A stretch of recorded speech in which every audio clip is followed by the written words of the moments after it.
Assalamualaikum warahmatullahi wabarakatuh. Apa kabarnya pagi hari ini? Alhamdulillah luar biasa, tetap semangat, Allahu Akbar.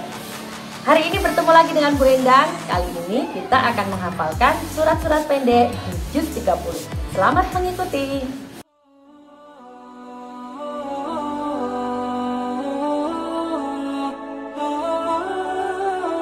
Surat An-Nasr.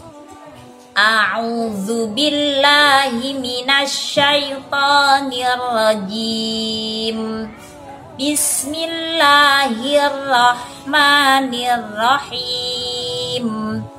Idza jaa nasrullahi wal fath wa ra'aitan nasa yadkhuluna fi dinillahi afwaja fasabbih bihamdi rabbika wastaghfir innahu kana tawwaba.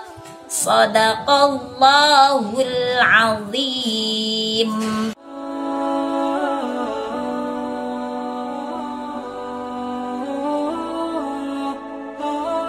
Surat Al-Insyirah. A'udzu billahi minasyaitonir rajim. Bismillahirrahmanirrahim. Alam nashrah laka sadrak wa wada'na 'anka wizrak alladzi anqadha dhahrak wa rafa'na laka dzikrak fa inna ma'al usri yusra inna ma'al usri yusra fa idza faraghta fansab wa ila rabbika farghab. Shadaqallahul azim.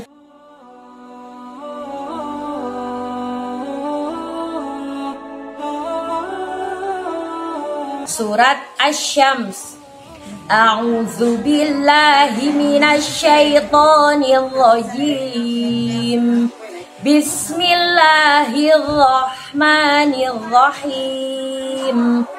Wasyamsi wadduhaha wal qamari idza talaha wan nahari idza jallaha wal-laili idza yaghshaha was-samaa'i wa ma banaha wal-ardi wa ma tahaha wa nafsin wa ma sawwaha fa'alhamaha fujuraha wa taqwaha qad aflaha man zakkaha wa qad khaba man dassaha kadzabat thamudu bitaghwaha idzin ba'atha ashqaha faqala lahum rasulullahi naqatallahi wa suqyaha fakadzabuhu fa'aqaruha fadamdama 'alaihim rabbuhum bidzambihim fasawwaha wala yakhafu uqbaha. Shadaqallahul azim.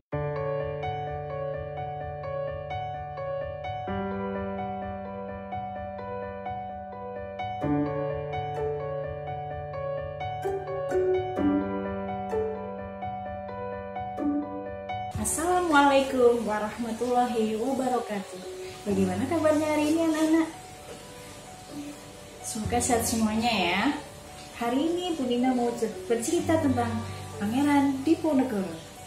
Kira-kira ada yang sudah mengenal? Atau mungkin sudah pernah mendengar ceritanya? Ya, marilah kita mulai bercerita. Tapi sebelumnya marilah kita membaca basmalah bersama-sama. Bismillahirrahmanirrahim. Pangeran Diponegoro lahir di Yogyakarta pada tanggal berapa? Siapa yang sudah tahu?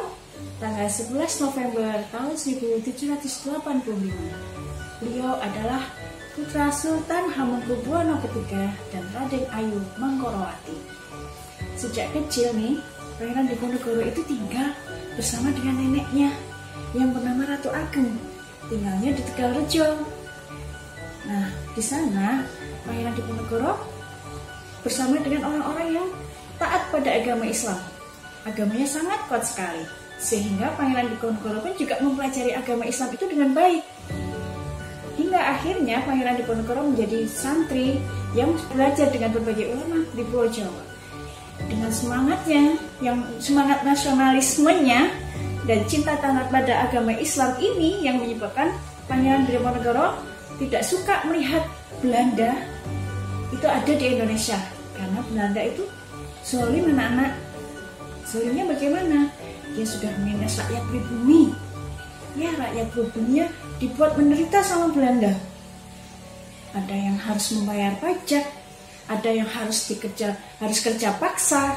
Nah, Pangeran Diponegoro tidak suka.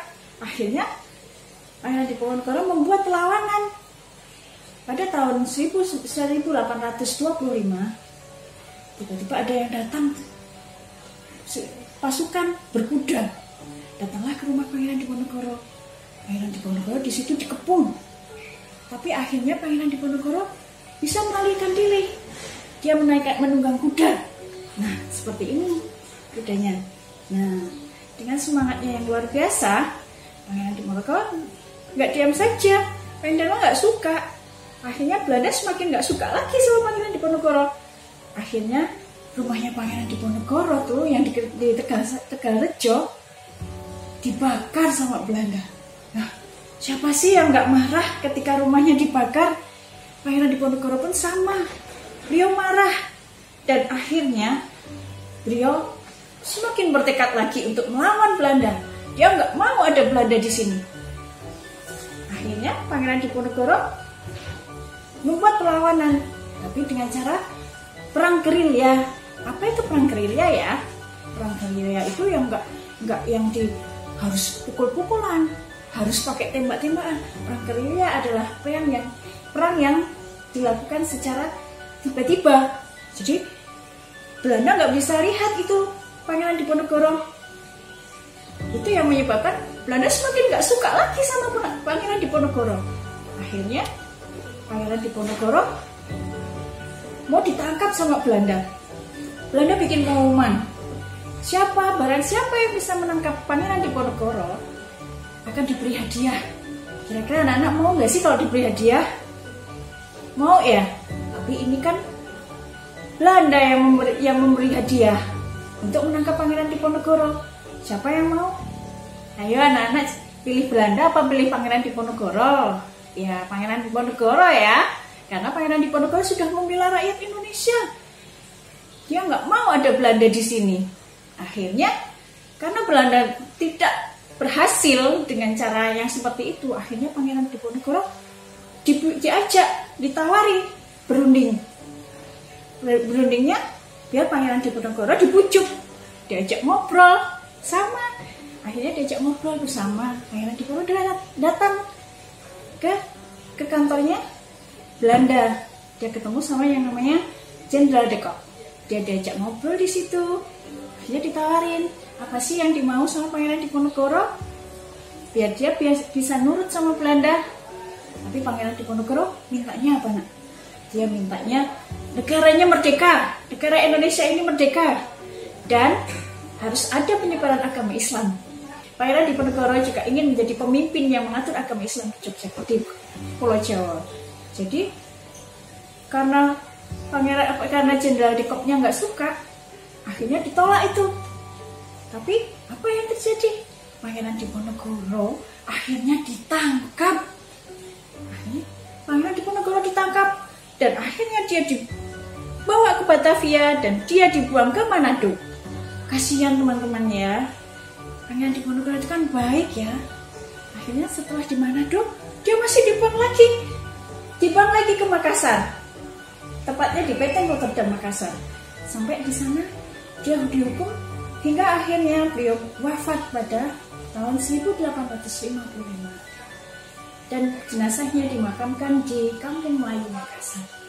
Tapi karena jasa-jasa Pangeran Diponegoro yang luar biasa ini terhadap bangsa Indonesia, akhirnya pemerintah mengangkat Pangeran Diponegoro ini sebagai pahlawan nasional. Nah, itu tadi cerita dari Budina tentang Pangeran Diponegoro. Semoga anak-anak juga semangat ya, semangat cinta dalam membela Islam dan membela negara Indonesia. Demikian dari Budina, semoga anak-anak tetap semangat seperti semangatnya Pangeran Diponegoro. Assalamualaikum warahmatullahi wabarakatuh.